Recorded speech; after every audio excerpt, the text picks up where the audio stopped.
Welcome to episode 315 of the Postal Hub podcast. I'm Ian Kerr. Should parcel locker networks be obliged to accept parcels from other carriers? Well, this is being discussed right now in Belgium. There are moves afoot to compel parcel locker network operators to handle parcels or deliver parcels on behalf of other carriers.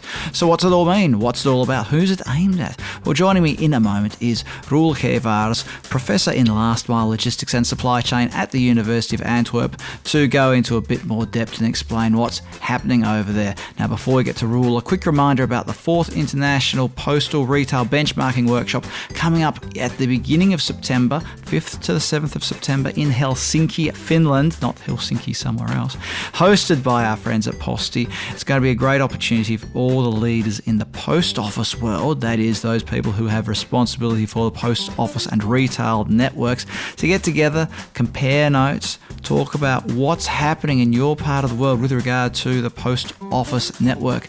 To find out more, you can either visit thepostalhub.com, look for the events tab there, or you can go direct to plethora.co.uk, that's plefora.co.uk. All the details on how to register are online there. So, coming up in just a moment, Roel Gevaers talking about opening up of parcel locker networks.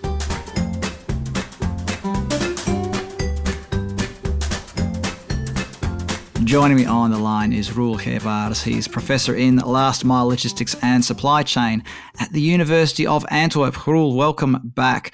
Now, some interesting news out of Belgium recently where there's talk about, well, I want to say legislation, but let's say government moves to force parcel locker networks to be open. That is, to accept parcels from basically any carrier. Is this true?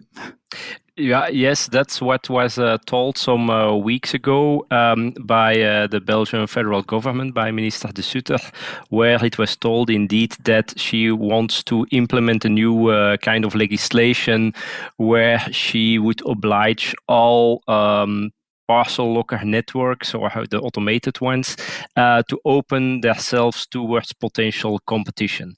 But in essence, in Belgium, it means that we only speak about bpost and Budbee, because if you look to the Belgian market, that are the only two ones with a real network where, by definition, bpost has the biggest one and Budbee has a smaller one. But that are the two ones that work the most with automated lockers. The other ones work more with manual PUDO points in bookshops, etc.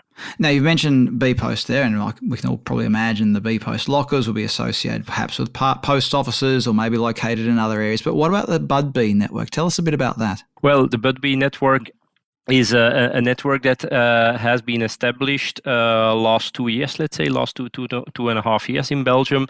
And they mainly focus on opening lockers within the premises of their biggest customers, and also partly, in some cases, their shareholders. So that means H&M has a lot of these lockers today in their shops. But also Albert Heijn, for example, has some of these lockers in their shops in Belgium, mainly due to the fact because they have a long-term agreement with the e-commerce player bol.com, which is from the same Ahold as a company. So while bpost has more spread out the lockers, both local private companies next to a bpost office or at some private companies as well, but more spread out, while Budbee is more in the shops. Now, what about the last mile scene, shall we say, in Belgium? We've talked about bpost. I imagine there are other major carriers, the likes of the GLS and DPD or Geopost or whoever it might be. Can you just give us a quick flavour of who else is out there delivering in the last mile? Well, if you look to the last mile, we need to split Belgium a bit into the north and the south part of Belgium, where Flanders, the north part, after bpost, which is by definition the biggest one, around market share 50%, let's say, in most cases. You have the second biggest, which is PostNL, mainly driven by the Dutch e-commerce players like bol.com, etc., market share around 30%. And then you have indeed UPS, GLS, DPD, all around 5 to 10%, DHL, and that's about it. If you look to, and of course, last couple of months, also Amazon, a big party which is growing since they operate their own fleet since around 1 year out of Antwerp. Then in the Walloon part of Belgium, PostNL is a bit smaller, but there UPS, for example, Amazon as well is bigger. And there you also have, for example, companies like Mondial Relais, which are also important there. Now, you just mentioned Amazon, and of course, Amazon has its own parcel locker networks in places like the UK and other parts of the world. Does Amazon have any parcel lockers in Belgium yet? By my knowledge, no. They don't operate here any parcel lockers, by my knowledge, no. But they this legislation could colour their thinking, shall we say. So tell us a little bit more about what is sort of the thinking behind this and how this sort of this proposed opening up of the parcel locker networks would work. So, well, all politics are local, as they say, but without delving into too much into the political side of things, tell us a bit about the procedure and what's happening, what's the thought process? Well, the thought process is that lockers are by definition, a more ecological friendly solution than at-home deliveries, which in some cases, indeed, it can be true. It's logical, of course, if you, for example, can deliver 5 or 10 parcel in one locker wall. For the last mile company, that's by definition much more sustainable than dropping parcels every kilometer or 500 meters, for example, if you use, for example, a diesel van. And that's what is coming out of several studies. There is one study where they refer to from France, where they say a locker is, for example, 600 grams of CO2, while a home delivery on average is 2,000 grams or 2 kilograms of CO2 per parcel. I have some of the calculations there, but anyway, of course, France is a totally different country than Belgium there. Then there is as well a study from VUB where they indicate, from the Free University of Brussels, which is a very clear and good study, where they indicate indeed that parcel lockers can in some cases be more environmental friendly. The only thing where I say, and that's the reason why the minister wants to push lockers to use them much more than today, as from studies it shows that they might be more ecological friendly.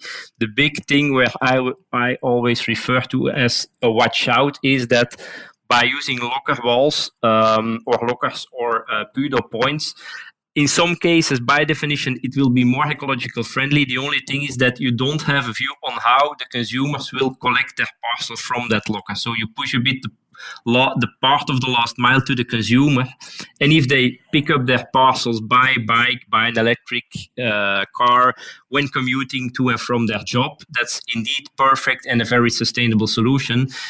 The only thing is that some consumers will take their car, drive 5 to 10 kilometers to a PUDO point or a locker point, get their parcel and drive back. And that's, of course, something where you don't have a view on. And that's always where I say the PUDO point is a very good solution, but not always as ecological friendly as some might say. It will be an end story, but it depends heavily on how the consumer reacts and behaves.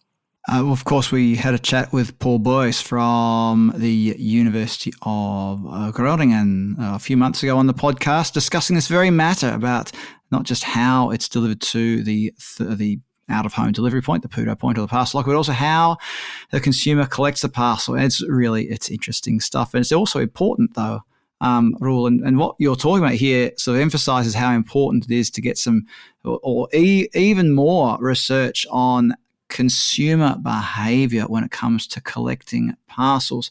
Now, you've talked about the environmental side of things. What about the operational side of things? Because if you're forcing locker networks to be open, there's the operational and complexity of operational side of things, and there's also the commercial side of things. So what sort of discussions have there been so far in public or in private, or just your own thoughts on this? Well, what you see is that bpost, for example, tried already 5-6 years ago to, let's say, operate the lockers they have now in a kind of an open model, because at that moment they were still called the QBs, and the QBs there was no reference to bpost, and the idea was to open a kind of white label player for everybody, and they hope that all even competition parties would join that network. And in essence, it was, if I'm not mistaken, only GLS that joined that network. They still have a kind of collaboration with a commercial collaboration that they can use those lockers, but all the other parties did not join. For example, PostNL did not join. DHL joined partly because they have a collaboration with bpost in Belgium, but that's a big collaboration, not only for the lockers, but all the other ones like UPS, FedEx, DPD, etc., they did not join the collaboration. And that's a bit the difficulty today. I only believe in that kind of collaborations if there is really a commercial collaboration next to it, where it's written like, I'm going to pay you that amount of money for using the locker wall, for example, for making sure that the investment is paid back, etc. While if you oblige it by a legislation, you say you need to collaborate, but based on what or how much should be paid for a locker, or one party, like in this case, it might be, for example, Budbee as well, which is a bit a smaller player. They do the investment, but how much can they ask for using their lockers, etc.? That are things which are typically a bit underestimated if such a new legislation comes in. I think it should be more a commercial method where companies see that lockers can be a good extra solution there. Only legislation will not help that. And it's not only the commercial agreements, but also, for example, you already see today lockers, if they become more popular, where locker walls will become full at a certain moment, for example. Who will then get priority? For example, you have 3 open spaces left, but you have 5 parcels, 2 from bpost, 1 from PostNL, and 2 from GLS. Who will get the place in the locker, for example? That are all things which should be part of a commercial agreement and not by a legislation, I think, because in the end, it will end up with a lot of discussions. And in the end, it might increase the number of mistakes. And what you see with consumers is, as well, is that lockers should be a good method of using them with a good consumer experience, and not by the fact that they have the feeling that every time they do a drop that it's going wrong, for example. And that's why I say I believe much more in commercial agreements there than in just stating a legislation which says you need to open your lockers to everybody. When you talk about 3 spaces left in the lockers and 5 parcels needing to fit in there, it's a bit like when aircraft are overbooked and they have to drag people off their flights. Anyway. Exactly. And what you see there, it are the commercial agreements that make it happen, and not a legislation that says the other one needs to take the other ones. Because in the end, if a legislation says something from on the top, in the end, they will find their solutions, and then you have alliances, etc. You will find solutions there, but I believe much more in a decent contract. And the fact also, if Belgians really adapt the system of automated lockers, which I see with a lot of consumers that they adopt it via the bpost systems and the Budbee systems, but I really believe if the consumers are getting used to these lockers and love them, in a certain moment, probably most players will start to implement these lockers. The idea of a white locker or let's say a white label player is nice, but in essence you see everywhere that there will always be a kind of competition, and I think that's much better as well for sometimes service levels and keeping quality high than just having one party that covers everything. When we have these sorts of discussions in the postal sector about opening up networks or downstream access and things like this, there are often parallels or similarities drawn with, say, telecommunications, where there might have been a monopoly player, a government-owned monopoly that owned the copper network essentially, or maybe these days a fiber optic network, who knows? And there's somehow via a legislative instrument they are compelled to give access to third-party players. Is that sort of what we're seeing here in the Belgian situation? Yeah, absolutely. So in Belgium, you have the same, because it's also part of the same regulator. It's the BIPT, the Belgium, let's say, institute that controls the telecommunication and the postal offices. And indeed, there is in Belgium a legislation that says that the two biggest operators of the copper network and the fiber network needs to open their network to competition. But what you see there is that in essence, yes, they are open and some smaller players are using them. But in essence, you see that we are not really speaking about increasing competition. It's just more they give them some access to the point, but it's not that you can speak about. For example, if I'm not mistaken, there is the player, the Orange, the telecommunication player Orange, which has its own, let's say, cell phone network in Belgium, but they also use, if I'm not mistaken, the network of Proximus, the copper network. But in essence, the number of customers, you see that it's not a big part and not really into the game there. Yes, it's open, but I have my doubts on the long term if that will really make a big difference. There's also a discussion in postal and parcel networks about utilization of parcel lockers, and there's a theory that's been widely put about that says that by opening up a parcel locker network to allow other carriers to deliver to it, there'll be greater utilization of the parcel locker network and so on and so forth. Then there is a counter argument, I suppose, that says that operationally it becomes difficult. And then you come up against exactly what you detailed before, where there's the capacity issues and how you manage the capacity issues. But maybe we don't want to disappear down that rabbit hole right now. Now, we're recording this at the end of July. Just give us a bit of an idea of what the next steps are likely to be, and indeed if there'll be a role to play for the regulator. Well, what the information is that I got is that this the next steps will be that it will need to be proposed to the let's say the Belgian ministers, the Belgian federal, the group of Belgian federal ministers. They need to take a decision if they want to implement it in a postal law, yes or no. And if that comes into place, probably it will be part of the next Belgium or an updated version of the Belgium postal and parcel law under the review of the postal regulator BIPT indeed.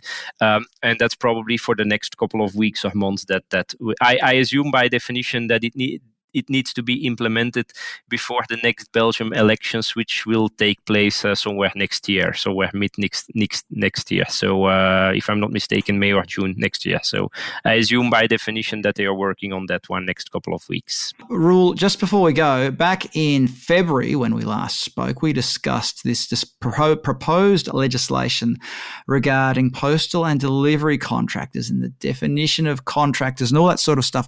Has there been any movement on that? Well, no, since that news came out, and I gave some rather negative explanations or advices to it, and other parties as well gave some negative reviews, and it was even the one of the first proposals or legislation that I know that both the employers and the unions in Belgium reacted rather negative on it.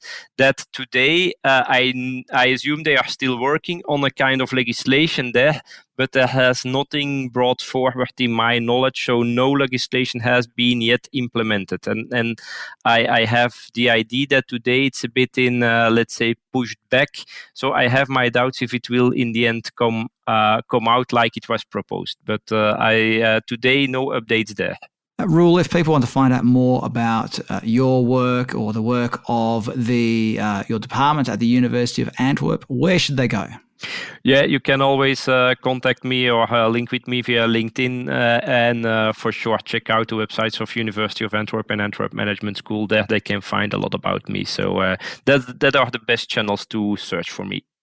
I'll stick a link to Roel's LinkedIn profile on the postalhub.com, the episode page on the postalhub.com, as well as a link to the University of Antwerp or something like that. Who knows? I might just get creative, everybody, and link to something else just to keep you all on your toes. So just go over to the postalhub.com, look for this episode page, and you'll find all of the links there. Roel Gevaers, Professor in Last Mile Logistics and Supply Chain at the University of Antwerp, thank you very much for joining us on the Postal Hub podcast today. With pleasure.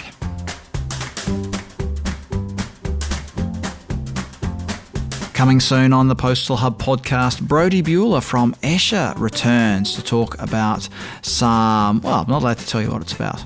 It's too early. It's top secret. You'll have to tune in to find out what Brodie has to say about whatever it is he's going to talk about, so that you don't miss this great interview and any other interviews coming up on the Postal Hub podcast. Remember to subscribe to the podcast in your favourite podcast platform, Spotify, Google Podcasts, Apple Podcasts, or any of the others. Subscribe. Leave a rating, say 5 out of 5, just a suggestion. And if you want to leave a comment, a review, just to say how wonderful the podcast is, that'd be great. Really does help. Just a little moment of your time really makes a big difference. So thank you in advance for helping out. If you want to follow me on LinkedIn, you can do that. Just look for Ian Kerr on LinkedIn and you'll find me there somehow. And you can follow me. You don't have to connect. Isn't that wonderful?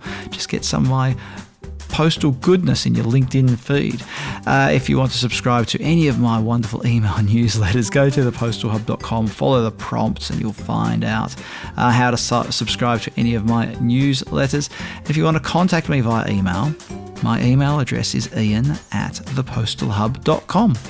I'm Ian Kerr. Thanks for listening in, and I look forward to your company next time on the Postal Hub podcast.